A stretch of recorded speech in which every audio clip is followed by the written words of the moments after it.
Okengo Matiang'i alikuwa kwa mkutano wakiwa na rais aliyeongoza wa awamu ya 4 ambaye anaitwa Uhuru Kenyatta. Kwa ile mkutano alikuwa kwa mkutano wa Jubilee. Na sisi kule Kisii tunasemanga baba yako akiamua uwezi pinga.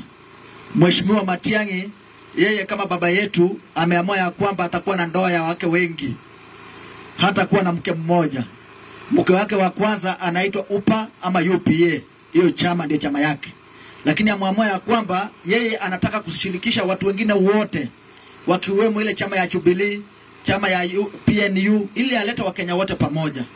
Vile nimesikia hapa mwenzetu mmesema kuna kanisa la AIC liko hapa. Hapa tuko SDA lakini mmealika wenzenu ambao wako AIC wakuje watusaidie kujenga kanisa la Bwana. Naye Mheshimiwa Fred amesema yeye atakapoenda mbele hakuna kabila moja, hakuna sehemu moja ya Kenya ambayo itaweza kutengeneza serikali. Anataka atakapokuwa rais, akuwe rais ya Masai, vile atakuwa rais wa Mkalenjin na pia akuwe rais wa Kisii na Mkikuyu na kila mtu yule. So kwa maono yake kama mtu ambaye tunamfuata nyuma yake, ameamua atafanya kazi na vyama vingi, ikiwemo ile ya Jubilee, ile ya UPA na zingine mingi ambazo mtakuwa mnaona. Na sisi kama watu tunatoka nyuma yake tunasema aendelee mbele.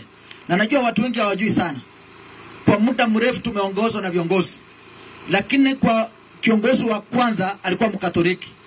Kiongozi wa pili wa nchi hii ambaye alikuwa ni Moi, alikuwa mtu wa AIC, ile kanisa ambayo mmesema. Kiongozi wa 3 akakuwa Mwai Kibaki ambaye pia alikuwa Mkatoliki. Kwa kiongozi wa 4 akakuwa Uhuru Kenyatta ambaye pia ni Mkatoliki. Kiongozi wa 5 sasa ni Mpentekosto ambaye ni Mheshimiwa William Ruto.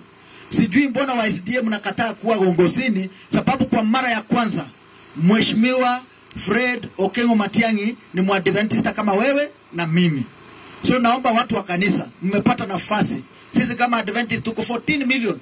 Nataka kuomba wakati kule itapofika mpotee, mwache mambo ya ukabila, mwachane vitu mingi, tupigie huyu Mkristo mwenzetu ili aweze kuongoza Kenya. Mtakubali maneno hiyo?